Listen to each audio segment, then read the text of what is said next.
안녕하세요. 저는 단국대학교 이비인후과 유신혁이라고 합니다. 이번에 읽어주는 저널로 제가 준비한 저널은 슬립 메디슨 리뷰의 2022년 최근 게재된 아스마와 obstructive sleep apnea에 관한 업투데이트 리뷰입니다.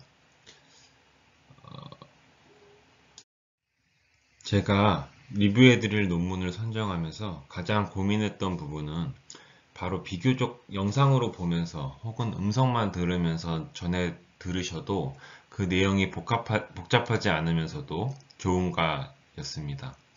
본 리뷰는 비교적 임팩트 팩터도 높으면서도 내용이 어렵지 않게 잘 정리가 되어 있고 회원 여러분들께서 실제 환자를 진료할 때도 도움이 될 만한 내용들이 많이 있어 이 논문을 택하게 되었습니다. 먼저 상세한 논문 리뷰를 해드림에 앞서 이 리뷰의 내용을 간단히 설명드리겠습니다. 다들 아시다시피 폐쇄성 수면무호흡증과 천식은 어른 및 소아 모두에게 흔한 호흡기 질환이라고 할 수 있습니다. 이 두 질환은 그리고 서로에게 영향을 미치는 것으로 알려져 있는데요.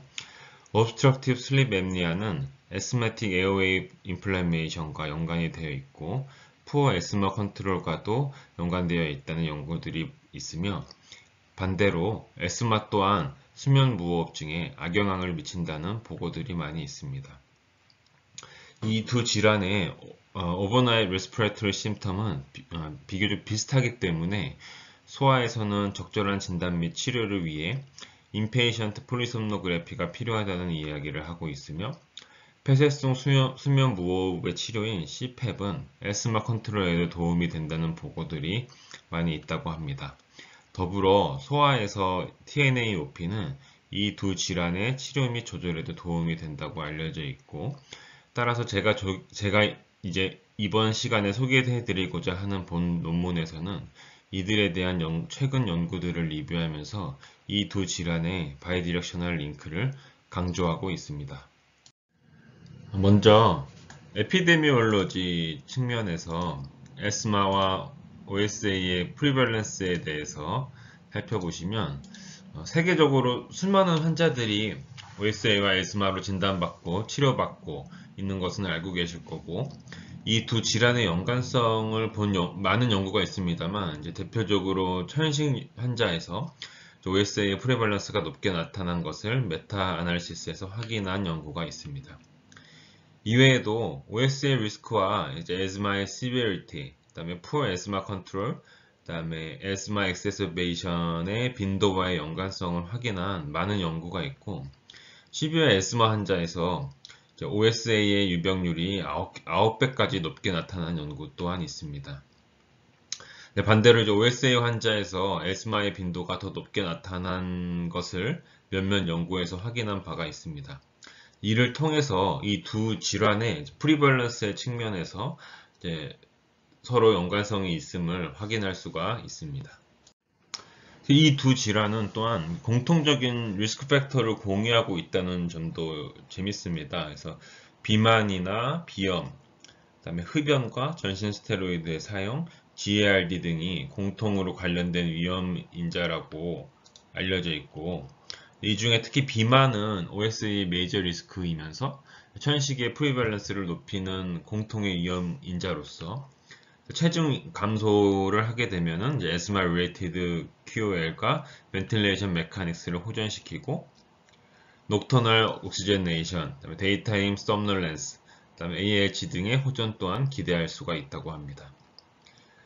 교대 근무를 하거나 수면 패턴이 규칙적이지 않은 사람은 모더레이트 시비어 에스마의 리스크가 올라간다는 보고들이 있으며 이를 통해서 OSA 혹은 다른 수면 구조의 파괴라든지 그런 이상이 에스마와 바이디렉셔널 릴레이션십을 보인다는 것을 알 수 있습니다.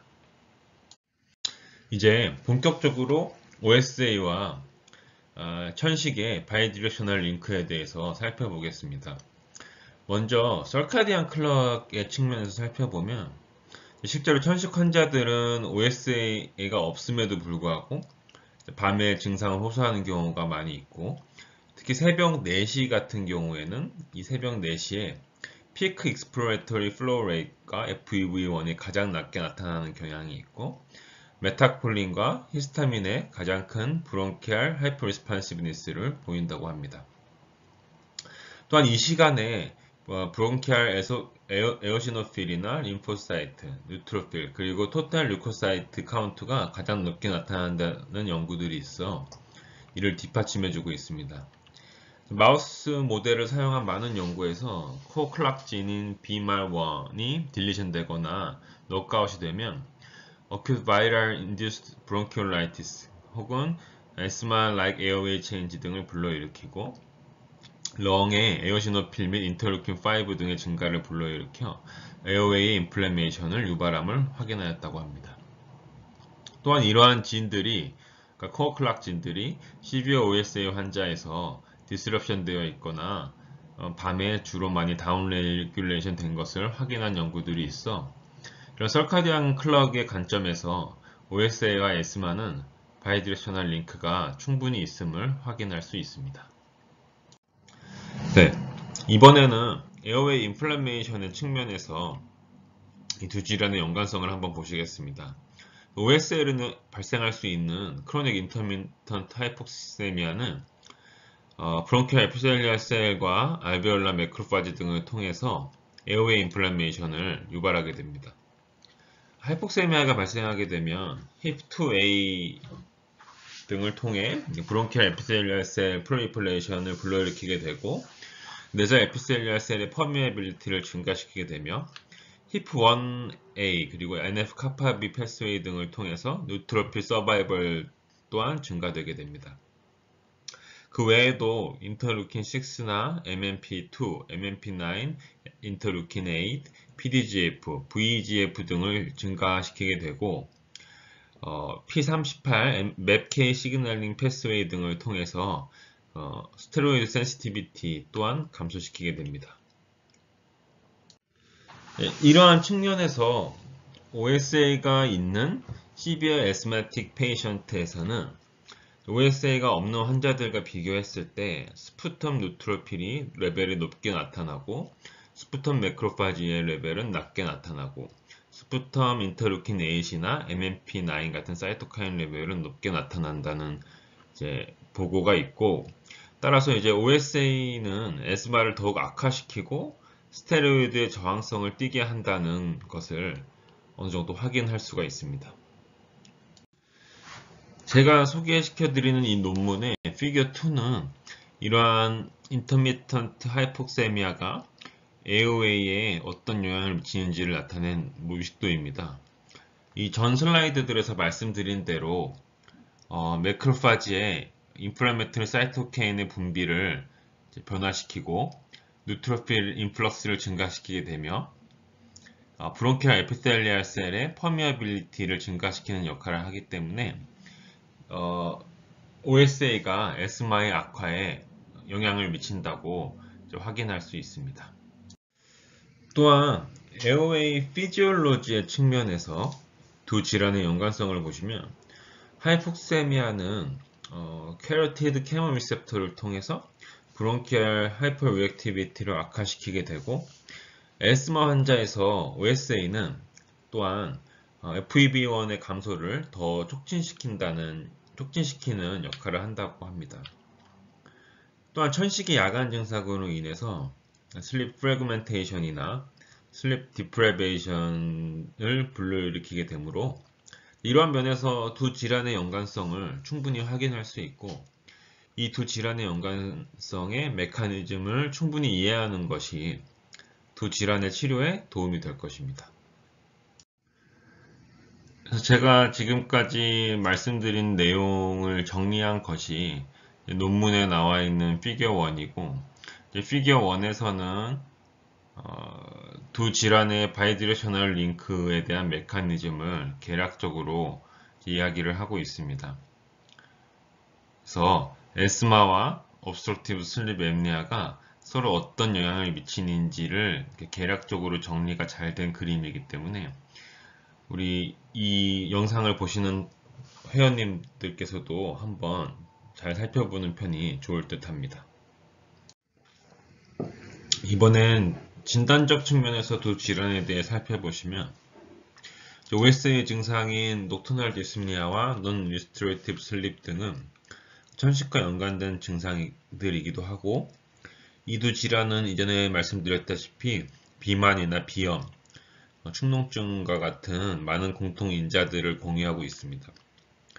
또한 에어웨이 인플라메이션의 서로게이트 마커라고 알려진 프랙셔널 이스테일드 나이트릭 옥사이드는 천식 환자뿐 아니라 OSA 환자에서도 증가된 것으로 확인되고 있습니다.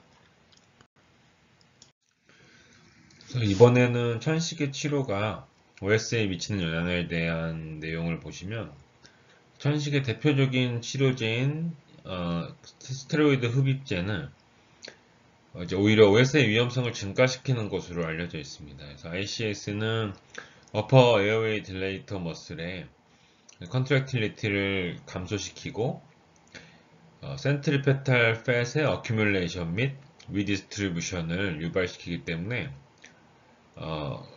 오히려 이제 OSA를 더 불러일으킨다고 이제 알려져 있습니다. 하지만 그 외에 기강지 확장제나 이제 루코트린 안타고니스트 같은 약들은 애드버스 이펙트가 천식에 대해서 없다고 알려져 있고 바이올로직스에 대한 연구는 아직까지 많이 이루어지지 않았습니다. 이번에는 OSA 치료가 천식에 미치는 영향에 대해서 살펴보시면 CPAP은 브론키얼 하이퍼레스폰시비니스를 이제 완화시킨다고 알려져 있고 페놀을 또 감소시키고 FEV1의 이제 저하를 감소시키고 이 두 질환이 동시에 진단된 환자에서 10년 모탈리티 레이트를 감소시키는 것으로 알려져 있습니다. 에스마에 대해서 이제 CPAP이 영향을 미치는 어떤 베네피셜 메커니즘에는 뉴로메카니컬 임팩트와 GERD 서프레션, 그 다음에 로컬 혹은 시스테믹 안티 인플라메토리 이펙트, 카디악 펑션의 임프루브먼트, 렙틴 레벨 서프레션, 웨임 리덕션, 슬립 리스토레이션 등이 있습니다. 또 이제 소아 환자에서 OSA와 에스마에 대한 내용을 조금 살펴보시면 소아 환자에서 이제 천식은 슬립 레이텐시를 증가시키고 N3나 N1, N2, 램 레시오를 증가시키는 등의 수면 구조의 변화를 불러일으키게 돼서 PSG 결과에 영향을 미칠 수 있다고 알려져 있습니다. 그래서 또 이제 천식이 있는 소아 환자는 그 OSA 리스크가 조금 더 높게 나타나는 것으로 보고돼 있고 따라서 최근에 진화 리커멘데이션에서는 6세에서 11세의 천식 환자에서 OSA를 아주 하나의 코모비디티로 보고 있습니다. 2016년 유러피안 레스피레토리 소사이어티 스테이트먼트 온 페디애트릭 옵스트럭티브 슬립 앰니아에서는 또한 이제 천식 소아 환자에서 OSA가 하나의 추가적인 코모비디티로 생각해줘야 되고 이에 대한 스크리닝이 필요하다고 권고하고 있습니다. 이제 소아 OSA 환자에서 가장 많이 시행되는 치료는 이제 아데노톤실렉토미로 이제 알려져 있는데 TNA-OP 같은 경우에는 어큐트 에스마 엑세스베이션의 감소 효과도 있는 것으로 알려져 있고 천식약의 처방 빈도 또한 감소시키는 것으로 보고되었으며 차일드홀드 에스마 컨트롤 스코어 또한 호전되었다는 연구가 있습니다.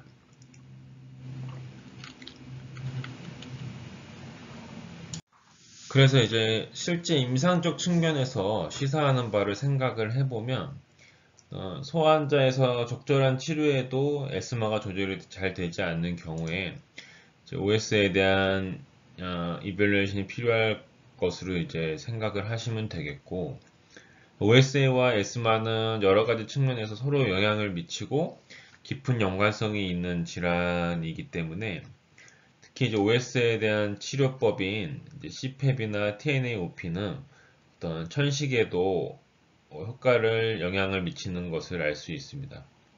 그래서 이 두 질환의 연관성을 잘 이해하고 두 질환이 함께 있는 경우에 이제 각각의 질환에 대한 치료, 그리고 수면무호흡증에 대한 치료, CPAP이나 TNMOP라든지 이런 거를 좀 더 적극적으로 권유하고 시행하는 것이 좋을 것이라는 것을 알 수 있습니다.